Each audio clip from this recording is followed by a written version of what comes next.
School. I am Dr. Andrews, Professor of Medicine and Consultant Neurologist. ഞാൻ ഇന്ന് നിങ്ങളോട് സംസാരിക്കാൻ ഉദ്ദേശിക്കുന്നത് സാധാരണയായി മഞ്ഞപ്പിത്തം അഥവാ ഹെപ്പറ്റൈറ്റിസിനെ കുറിച്ച് ഉണ്ടാകുന്ന ചില സംശയങ്ങളെ പറ്റിയാണ്.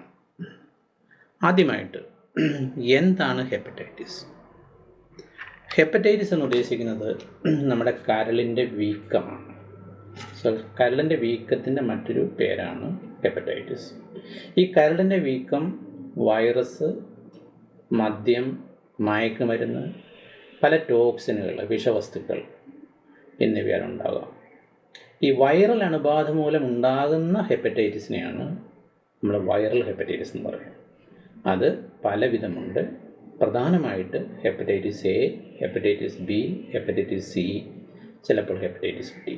ഇതാണ് നമ്മൾ ഹെപ്പറ്റൈറ്റിസ് എന്ന് പറഞ്ഞാൽ ഉദ്ദേശിക്കുന്നത്. അപ്പം ഹെപ്പറ്റൈറ്റിസ് എന്ന് പറഞ്ഞാൽ വൈറസ് കൊണ്ടുണ്ടാകാം, ടോക്സിൻസ് കൊണ്ടുണ്ടാകാം, മരുന്നുകൾ മൂലം ഉണ്ടാകാം. അപ്പോൾ ഇതിനെല്ലാത്തിനും കൂടി പറയുന്നൊരു പേരാണ് ഹെപ്പറ്റൈറ്റിസ്. ഇതിൻ്റെ പ്രധാന ലക്ഷണം എന്താണെന്ന് നമുക്ക് നോക്കാം. ഹെപ്പറ്റൈറ്റിസിൻ്റെ പ്രധാന ലക്ഷണം മഞ്ഞപ്പിത്തം അഥവാ മഞ്ഞനിറമാണ്. ഇവിടെ നമുക്ക് കാണാം ഈ പിക്ചറിൽ കണ്ണിന് മഞ്ഞ നിറം വന്നിട്ടുണ്ട്. അപ്പം മഞ്ഞ നിറത്തിലുള്ള ചർമ്മവും കണ്ണുമാണ് മഞ്ഞപ്പിത്തത്തിൻ്റെ പ്രധാനപ്പെട്ട ഒരു ലക്ഷണം. ഇതോടൊപ്പം രോഗിക്ക് പനി, കലശലായ ക്ഷീണം, ഓക്കാനം, ഛർദി എന്നിവയും കാണാം. പക്ഷേ രോഗത്തിൻ്റെ തീവ്രത അനുസരിച്ച് ഇതിൽ വ്യതിയാനങ്ങൾ വരാം. ചില ആൾക്കാർക്ക് പ്രത്യേകമായിട്ട് വലിയ ലക്ഷണങ്ങളൊന്നും കാണണമെന്നില്ല. ഈ ഹെപ്പറ്റൈറ്റിസ് അല്ലാതെ മഞ്ഞപ്പിത്തം ഉണ്ടാകുന്ന മറ്റ് പല രോഗങ്ങളുണ്ട്. ഇതിനെപ്പറ്റി നമ്മൾ കഴിഞ്ഞ പ്രാവശ്യം സംസാരിച്ചു. ഇന്ന് നമ്മൾ ഉദ്ദേശിക്കുന്നത് ഹെപ്പറ്റൈറ്റിസ് അഥവാ കരൾ വീക്കം എന്ന അവസ്ഥയെക്കുറിച്ച് മാത്രമാണ്. അടുത്തൊരു പ്രധാന സംശയമാണ് ഹെപ്പറ്റൈറ്റിസ് ഒരു പകർച്ചവ്യാധിയാണോ എന്നത്. ഹെപ്പറ്റൈറ്റിസ് തീർച്ചയായും ഒരു പകർച്ചവ്യാധിയാണ്. പ്രത്യേകിച്ച് ഹെപ്പറ്റൈറ്റിസ് എ, ഹെപ്പറ്റൈറ്റിസ് ഇ എന്നിവ. പകർച്ചവ്യാധി എന്ന് പറഞ്ഞാൽ ഉദ്ദേശിക്കുന്നത് ഒരാളിൽ നിന്ന് മറ്റൊരാളിലേക്ക് എളുപ്പത്തിൽ പകരുന്നതാണെന്നാണ്. ഹെപ്പറ്റൈറ്റിസ് എയും ഇയും ഇതിൻ്റെ വൈറസുകൾ ഭക്ഷണത്തിലൂടെയും ജലത്തിലൂടെയുമാണ് ഒരാളിൽ നിന്ന് മറ്റൊരാളിലേക്ക് പ്രവേശിക്കുന്നത്. അതിനാൽ ഇതിന് നമ്മളൊരു ജലജന്യ രോഗമായിട്ട്, അല്ലെങ്കിൽ ഇതിൻ്റെ ട്രാൻസ്മിഷൻ ഒരാളിൽ നിന്ന് മറ്റൊരാളിലേക്ക് മാറുന്നത് ഫീക്കൽ ഓറൽ, അതായത് മലത്തിൽ കൂടിയാണ് ഈ അണുക്കൾ പോവുക. അത് ഭക്ഷ്യവസ്തുക്കളിൽ കലർന്നിട്ടാണ് ഈ രോഗം ഉണ്ടാകുന്നത്. ഇതുകൂടാതെ hepatitis B, C and C ഇത് പ്രധാനമായിട്ടും വായിൽ കൂടിയല്ല, അതായത് ഭക്ഷണത്തിൽ കൂടിയല്ല. ഇതിൻ്റെ പ്രധാനപ്പെട്ട ഒരു കാരണം നമ്മൾ അണുവിമുക്തമല്ലാത്ത സൂചികൾ ഉപയോഗിക്കുക. ഡ്രഗ് അബ്യൂസ് ചെയ്യുന്ന ആൾക്കാർ, പ്രത്യേകിച്ച് നമ്മൾ അറിയാം, നമുക്ക് മയക്കുമരുന്നുകൾ ഉപയോഗിക്കുന്ന ആൾക്കാർ കുട്ടികളിലെ കാത് കുത്തുമ്പോൾ അണുവിമുക്തമല്ലാത്ത ഉപകരണങ്ങൾ ഉപയോഗിച്ചാൽ, അതുപോലെ ഡെൻ്റൽ പ്രൊസീജിയറുകൾ, മറ്റ് ശസ്ത്രക്രിയകൾ, ഏറ്റവും പ്രധാനപ്പെട്ട ഒന്നാണ് ടാറ്റൂയിങ്, അതായത് നമ്മൾ പച്ചകുത്തുക എന്ന് പറയുന്നത്. ഇത് മൂലമെല്ലാം HIV പകരാം. അതോടൊപ്പം തന്നെ മറ്റ് ശരീരസ്രവങ്ങളിലും ഈ അണുക്കളുണ്ടാവും. ആയതിനാൽ ലൈംഗിക ബന്ധത്തിലൂടെയും രക്തം ദാനം ചെയ്യുന്നതിലൂടെയും മറ്റും ഹെപ്പറ്റൈറ്റിസ് പകരാവുന്നതാണ്. അപ്പം ഹെപ്പറ്റൈറ്റിസ് ഒരു പകർച്ചവ്യാധി തന്നെയാണ്. എങ്ങനെയാണ് ഹെപ്പറ്റൈറ്റിസ് എയും ഇയും പകരുന്നത്? ഞാൻ ആദ്യമേ പറഞ്ഞു, ഇതൊരു ഭക്ഷ്യവസ്തുക്കളിൽ കൂടിയാണ് പകരുന്നത്, ജലത്തിലൂടെയും ഭക്ഷണത്തിലൂടെയും. അപ്പോൾ ഈ വൈറസ് ഭക്ഷണത്തിൽ നിന്നും വായിൽ പ്രവേശിച്ച് രക്തത്തിൽ കയറി ഇത് കരളിന് എത്തി കരളിന് വീക്കം ഉണ്ടാകുന്നത്. ഈ കരളിന് വീക്കം ഉണ്ടാകുമ്പോഴാണ് മഞ്ഞനോവ്, പനി, മറ്റ് ലക്ഷണങ്ങൾ ഉണ്ടാകുന്നത്. നമുക്ക് മനസ്സിലായെന്ന് കരുതട്ടെ. ഈ ഹെപ്പറ്റൈറ്റിസ് പ്രതിരോധിക്കാനായിട്ട് വാക്സിൻ ഉണ്ടോ? ഹെപ്പറ്റൈറ്റിസ് എ, ബി എന്നിവയ്ക്ക് വാക്സിനുകളുണ്ട്. സിക്ക് വാക്സിൻ ഇല്ല. അപ്പം ഇത് വളരെ ഫലപ്രദമായൊരു വാക്സിനേഷനാണ്. അതുകൊണ്ട് പ്രത്യേകിച്ച് ഹെപ്പറ്റൈറ്റിസ് ബിയും സി തടയാവുന്ന ഒരു അസുഖമാണ്. ഹെപ്പറ്റൈറ്റിസ് ബി വന്ന ആൾക്കാർക്ക് പിന്നീട് സിറോസിസ്, ക്യാൻസർ മുതലായ രോഗങ്ങളും വരാം. ആയതിനാൽ ഹെപ്പറ്റൈറ്റിസ് ബിയുടെ വാക്സിനേഷൻ പ്രത്യേകിച്ച് രോഗികളുമായി ബന്ധപ്പെടുന്ന ജോലികളിൽ ഏർപ്പെടുന്ന ഡോക്ടർമാർ, നഴ്സുമാർ, മറ്റ് ഹെൽത്ത് കെയർ വർക്കേഴ്സ് എല്ലാവരും നിർബന്ധമായും ഈ വാക്സിൻ എടുത്തിരിക്കണം. അടുത്തത്, ഭക്ഷണത്തിൽ കൂടി എനിക്ക് ഹെപ്പറ്റൈറ്റിസ് വരുമോ? ഞാൻ ആദ്യമേ തന്നെ പറഞ്ഞു, ഹെപ്പറ്റൈറ്റിസ് എയും ഇയും ഭക്ഷ്യവസ്തുക്കളിൽ കൂടെ, ജലത്തിലൂടെയും ഭക്ഷണത്തിലൂടെയുമാണ് പകരുന്നത്. ആയതിനാൽ വ്യക്തി ശുചിത്വവും ആഹാരം പാകം ചെയ്യുമ്പോൾ ഉണ്ടാകുന്ന ശുചിത്വവും വളരെ പ്രധാനപ്പെട്ടതാണ്. ആഹാര പദാർത്ഥങ്ങൾ കൈകാര്യം ചെയ്യുന്നവർ ഇടയ്ക്കിടയ്ക്ക് കഴുകണം. പ്രത്യേകിച്ച് മലമൂത്ര വിസർജനത്തിന് ശേഷം അവർ സോപ്പ് ഉപയോഗിച്ച് കൃത്യമായിട്ടും കൈ കഴുകിയിരിക്കണം.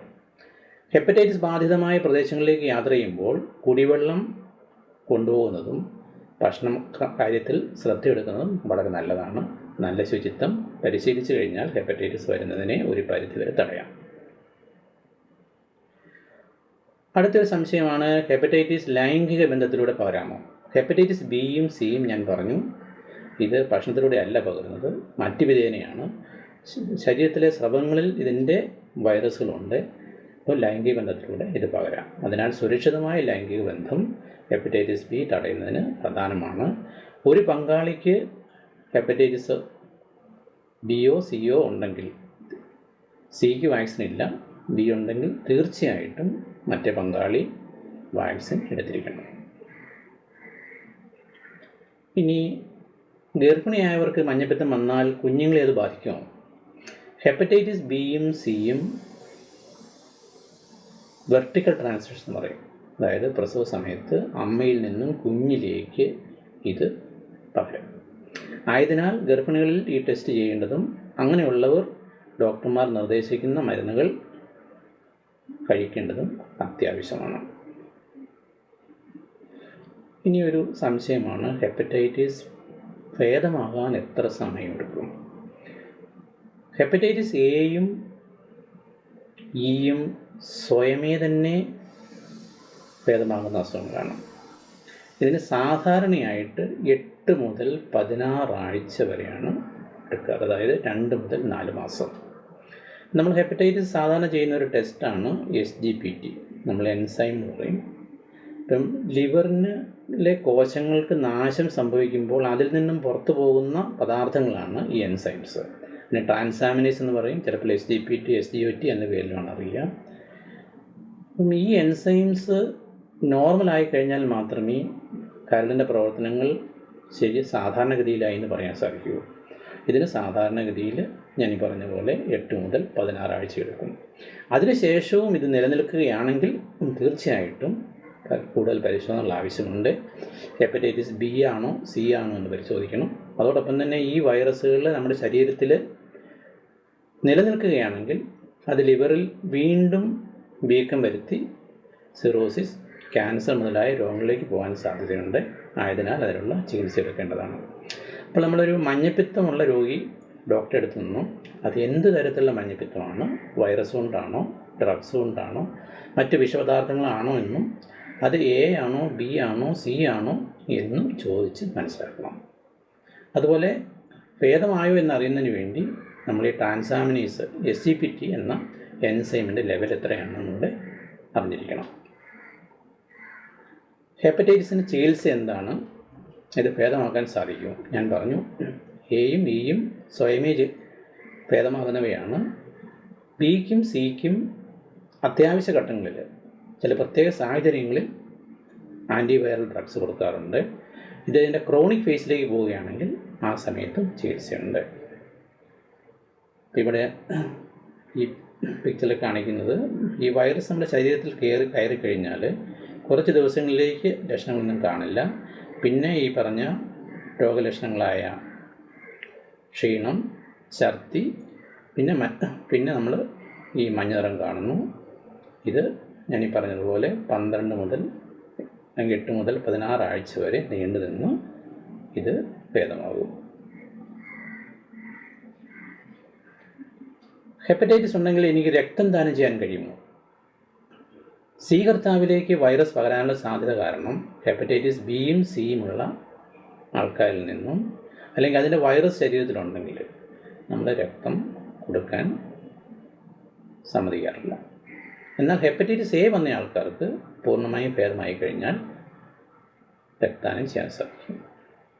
ഇനി നമ്മൾ ചർച്ച ചെയ്തത് സാധാരണയായി ഹെപ്പറ്റൈറ്റിസ് അഥവാ മഞ്ഞപ്പിത്തത്തെക്കുറിച്ചുള്ള സംശയങ്ങളാണ്. ഞാൻ നേരത്തെ പറഞ്ഞ പോലെ മഞ്ഞപ്പിത്തം ഒരു രോഗമല്ല, ഒരു രോഗലക്ഷണം മാത്രമാണ്. പല കാരണങ്ങളുണ്ട്. ഇന്ന് നമ്മൾ ചർച്ച ചെയ്തത് വൈറസ് കൊണ്ടുണ്ടാകുന്ന ഹെപ്പറ്റൈറ്റിസിനെ കുറിച്ച് മാത്രമാണ്. Thank you.